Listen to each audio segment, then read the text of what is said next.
What if everything you have ever imagined about angels, the gentle, glowing, human-like figures with feathery white wings and soft halos, was completely wrong?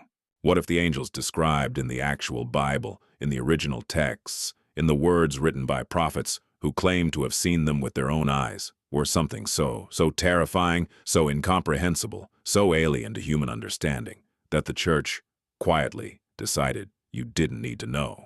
Welcome to Celestial Secrets, and today we're opening a door that has been locked for a very long time. Most people who grew up around Christianity, Judaism, or Islam carry the same image in their minds. An angel looks like a person, beautiful, radiant, maybe with two elegant wings folded behind their back. This image is everywhere, in paintings, in churches, in children's books, on Christmas ornaments. It feels sacred. It feels correct. But here's the thing, nobody tells you. That image didn't come from the Bible. It came from Renaissance painters. It came from artists working over 1,000 years after the original texts were written. Artists who perhaps made a very deliberate choice to soften something that was never meant to be soft. Because when you go back to the source, when you actually read what Ezekiel saw, what Isaiah witnessed, what John described in Revelation, what the ancient scribes recorded in texts that were later buried, banned, or simply left out, the picture that emerges is nothing like what hangs in your local church. It is stranger. It is darker. It is, by every human measure, deeply unsettling. And the question you have to ask yourself is this: why would the most powerful religious institutions in human history work so hard to replace that image with something gentler? To understand what angels truly are, according to the original biblical record, you have to go back nearly 3,000 years. The ancient Hebrews had a concept called the Divine Council, a heavenly court, a cosmic hierarchy of beings who existed in layers, each layer stranger and more powerful than the last. These weren't decorative messengers in white robes. These were beings described as fundamental forces, living architecture, consciousness embedded in fire and geometry. The word we translate as angel comes from the Greek angelos, which simply means messenger. But the original Hebrew term malach carries a weight that translation strips away entirely. These beings weren't defined by what they looked like. They were defined by what they were made of. And that is where the terror begins. In the book of Ezekiel, one of the most respected and deeply studied prophetic texts in all of Scripture, the prophet describes a vision that has haunted theologians for centuries. He sees 4 living creatures. Each one has 4 faces: the face of a man, the face of a lion, the face of an ox, and the face of an eagle, simultaneously on the same being. Their legs are straight, but their feet are like calves' hooves, gleaming like burnished bronze. They have human hands beneath their wings, but they don't turn when they move. They go in whatever direction the spirit goes instantly, without rotation, as if the concept of direction itself doesn't apply to them the way it applies to us. And then Ezekiel describes what surrounds them. Wheels. Enormous, impossible wheels, one inside the other, covered, completely covered, in eyes. He calls them Ophanim. And these wheels are alive. They have a spirit inside them. Wherever the living creatures go, the wheels go with them, lifted from the earth, spinning, watching, seeing everything in every direction at once. This is not a metaphor. Ezekiel, writing under divine inspiration, according to Jewish and Christian tradition, was describing what he actually saw. And scholars who have spent their entire careers studying this single chapter will tell you they still don't fully understand it. There are aspects of Ezekiel's vision that don't map onto any known theology, any known cosmology. Some descriptions simply refuse to be explained away. Now here is where it gets even more interesting, because Ezekiel was not the only one. Isaiah, in the 6th chapter of his book, sees creatures he calls Seraphim, and the Seraphim are different from Ezekiel's beings entirely. Each one has 6 wings, 2 to cover their face, 2 to cover their feet, and 2 to fly. And they are standing directly before the throne of God, crying out to one another in voices so powerful that the doorposts of the heavenly temple physically shake and the entire space fills with smoke. Isaiah's first reaction, upon seeing them, is not wonder. It is not awe in any pleasant sense. His first words are, "Woe is me, for I am undone." He believes he is going to die, not because the seraphim are attacking him, simply because of what they are. What is it about these beings that, even in a moment of stillness, convinced a prophet that his life was over? There is something in these accounts that the polished Sunday school version of religion has consistently avoided addressing. The biblical angels, the ones actually described by those who would claim to witness them, provoke terror as their default response. Almost every recorded angelic encounter in Scripture begins the same way. The angel appears. The human collapses, trembles, or loses the ability to speak.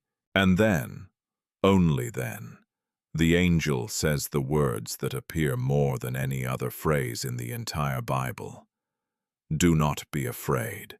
Why would you need to say, "Do not be afraid" to someone who just saw a friendly figure in a white robe? You wouldn't. You would only say that if what appeared was something that every human instinct screamed was dangerous. Something that looked by every biological measure like a threat. Something that the human nervous system, wired over millions of years to detect predators, simply did not have a category for. There are texts, however, that go even further. Texts that were studied, revered, and circulated widely in the early centuries of religious history, and then, quietly, removed. The Book of Enoch is perhaps the most significant of these. It was quoted directly in the New Testament. It was found among the Dead Sea Scrolls. The early church fathers read it, cited it, and debated it. And then, somewhere around the 4th century, it was excluded from the canon. Officially, the reason given was questions of authorship. But the content of the Book of Enoch is where things become impossible to dismiss. Enoch describes a journey through multiple heavens, and in each heaven he encounters different orders of beings. Some of them are recognizable, powerful, radiant, overwhelming. But others are described in ways that have no parallel in canonical scripture. He describes beings made entirely of fire, with faces that shift. He describes beings so vast that they span entire cosmic distances. He describes the Watchers, a specific class of angelic being, in detail so precise, so unsettling, that you begin to understand why someone may have wanted this book kept from general circulation. The Watchers in the Book of Enoch are not fallen angels in the simplified sense most people know. They are something more complicated, more tragic, and their physical description, what they actually look like when they manifest, is something that the later tradition buried almost completely. And then there are the cherubim. Most people today imagine cherubs as small, chubby, childlike figures. Another artistic invention with no biblical foundation. The actual cherubim of Scripture are nothing like this. They are the beings stationed at the Garden of Eden after the expulsion of Adam and Eve, armed with a flaming sword that rotates in every direction. They are the beings whose forms are carved into the Ark of the Covenant, the most sacred object in all of Israelite religion. They are described in Ezekiel as enormous, powerful, multi-faced beings. And according to some readings of Scripture, Satan himself, before his fall, was a cherub. Not a seraph, not an Ophanim, a cherub, the same class of being that guarded paradise. What does that tell us about what the cherubim actually are? There is a branch of medieval Jewish mysticism called Merkabah mysticism, and it is entirely built around one question. What is the true nature of the beings Ezekiel saw? The practitioners of Merkabah, many of whom were deeply respected rabbinic scholars, believed that Ezekiel's vision was not symbolic. It was a literal description of the structure of heaven. They developed elaborate frameworks for understanding the celestial hierarchy, the different orders of angels, their functions, their forms. And what they described, the beings of fire and wheel and eye and wing, was so intense, so psychologically overwhelming, that the tradition warned certain people not to study it at all. It was considered spiritually dangerous, not metaphorically dangerous, literally dangerous to the human mind.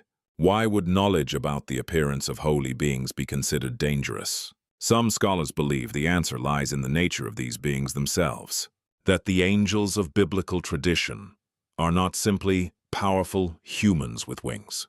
They are something more fundamental than that. They are described in various texts as existing outside of time in a way humans cannot, as perceiving reality in multiple dimensions simultaneously, as having been present before the creation of the physical world. The wheels covered in eyes, the Ophanim, have been interpreted by some as representations of something like omnidirectional consciousness, awareness that does not have a front or a back, a past or a future, in any sense that a human brain can hold. And if that is what these beings are, if they are not people with wings but something closer to living cosmic structures, then every image, every painting, every stained glass window, every gentle Christmas ornament is not just inaccurate. It is a replacement, a deliberate softening of something that the original authors went out of their way to describe as overwhelming, inhuman, and beyond any framework the human mind naturally possesses. Modern theologians who take these texts seriously are caught in a difficult position. On one hand, they cannot dismiss canonical scripture. The visions of Ezekiel and Isaiah are not peripheral texts. They are central to Jewish and Christian tradition. On the other hand, taking these descriptions completely literally leads to questions that institutional religion has never fully answered. If angels look like this, what does that mean about the nature of God, who they serve? If the beings closest to the divine are multi-faced, wheel-shaped, fire-formed entities covered in eyes, what does that tell us about what divinity actually is?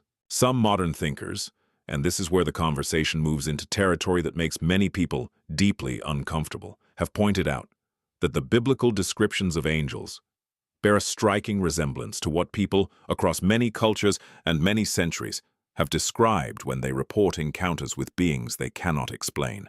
The same features keep returning. Multiple forms, overwhelming light, sound that bypasses the ears and registers somewhere deeper, the immediate physical response of paralysis or terror, the feeling of encountering something that operates by rules completely different from the physical world. Whether you believe in angels as spiritual realities, as archetypes, or as something else entirely, that cross-cultural consistency is not easy to explain away. What the original biblical texts preserve, beneath centuries of artistic reimagining and careful institutional management, is something that the people who wrote them clearly struggled to put into human language. Ezekiel keeps saying the appearance of, draint prau, not it was, but the appearance of, as if he understood, even as he wrote, that the words available to him were failing, that what he saw existed in a category that human vocabulary was not built for. That is the thing that stays with you long after you close the book of Ezekiel. Not the wheels, not the eyes, not the four faces. It's the humility of the language, the sense that even the prophet standing in the presence of these beings understood that he was describing something real, and that his description was only a shadow of it. The church gave you an angel with soft wings and a gentle smile. The Bible gave you something that made prophets fall on their faces and believe they were going to die. Somewhere between those two images is a truth that no one has yet been permitted to fully speak.